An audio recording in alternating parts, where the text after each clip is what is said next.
بسم اللہ. اور اگر جیسے بچہ کسی کے یہاں ہوتا ہے تو لوگ مٹھائی بانٹتے، وہ مٹھائی لے لینی چاہیے، یہ بھی بتا دیجیے گا.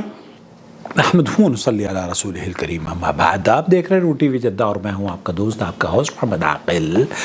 یہ پوچھنا چاہ رہی ہیں بہن کہ اگر عام طور پر جب بچے پیدا ہوتے ہیں یا کسی کو ترقی ہوتی ہے یا کوئی ایسا مناسبہ یا ایسی کوئی خاص بات وجود میں آتی ہے جس سے خوشی کا اظہار کرنا مقصود ہو، تو کیا مٹھائی بانٹی جا سکتی ہے، مٹھائی لی جا سکتی ہے، مٹھائی دی جا سکتی ہے؟ میں آپ کو لے کر چلتا ہوں سماحت الشیخ صالح صالح عندما تحصل لي مناسبة سعيدة مثل مولود أو ترقية أو نجاح لأحد أبنائي. ہمارے پاس یہ کہا جاتا ہے اور آفیسز میں یہ دیکھا بھی جاتا ہے کہ جب کسی کے یہاں بچہ پیدا ہوتا ہے نا، یا اس کو پرموشن ہوتی ہے تو وہ مٹھائیاں لے کر آتا ہے، مٹھائیاں بانٹتا ہے. تو ایسی صورت میں کیا حکم ہے، کھایا جائے یا نہ کھایا جائے؟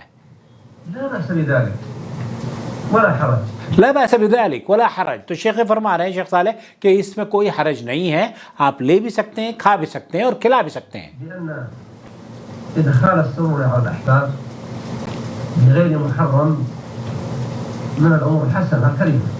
آپ اگر اپنے دوستوں کو، احباب کو، رشتہ داروں کو جمع کر کے اس طرح کی خوشیاں تقسیم کرتے ہیں اور ان کو خوش ہونے کا موقع دیتے ہیں اور ان کو دعوت پر بلاتے ہیں یا دعوت ان کو دیتے ہیں یا پھر مٹھائی کے تحفے ان کو دیتے ہیں، کوئی حرج نہیں ہے. تو خلاصہ کلام یہ ہوا کہ آپ مٹھائی کھا بھی سکتی ہیں، کھلا بھی سکتی ہیں. اور مٹھائی مجھے بہت پسند ہے، بلکہ آج میری ٹیبل پر آپ کو لگ رہا ہوگا آم رکھے ہوئے ہیں نومبر کے مہینے میں. تو میں نومبر کے مہینے میں بلکہ آج تو ایئرپورٹ پر مجھے ہمارے ایک دوست آئے ہیں حج کرنے، عمرے کرنے کے لیے. تو انہوں نے کہا کہ میں ممبئی سے آپ کے لیے افلاطون حلوہ لے کر آنا چاہتا ہوں. تو میں نے کہا بھیا بسم اللہ کیجئے. تو وہ لے کر آیا، لیکن ان سے ملاقات نہیں ہو پائی، مس کمیونیکیشن رہی. بہرحال کوئی بات نہیں، مکہ مکرمہ چلے گئے، آ جائیں گے اگر نصیب میں لکھا ہوا ہے. اللہ تعالیٰ اسلم بھائی کو جزائے خیر دے اور ان کی پوری فیملی کو اللہ رب العالمین ان کے عمرے کو قبول فرمائے، ان کے سفر میں آسانیاں فرما دے اور اللہ تعالیٰ ان کو حفظ و امان کے ساتھ اپنے اہل و عیال میں اپنے وطن لوٹائے. اسلم بھائی بہت ہمارے پیار کرنے والے ہیں، جب بھی آتے ہیں کبھی آم لے کر آتے ہیں، کبھی افلاطون لے کر آتے ہیں اور ہمیں ایئرپورٹ سے فون کر دیتے ہیں، ہم جا کے لے لیتے ہیں.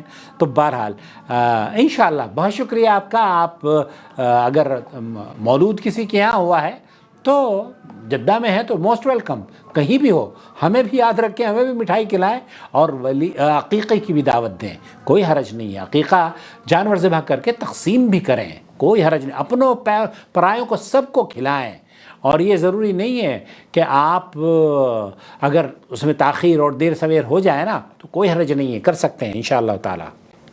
وما أرسلنا من قبلك إلا رجالا نوحي إليهم فاسألوا أهل الذكر إن كنتم لا تعلمون. بالبينات والزبر وأنزلنا إليك الذكر لتبين للناس ما نزل إليهم ولعلهم يتفكرون. أفأمن الذين مكروا السيئات أن يخسف الله بهم الأرض أو يأتيهم العذاب من حيث لا يشعرون.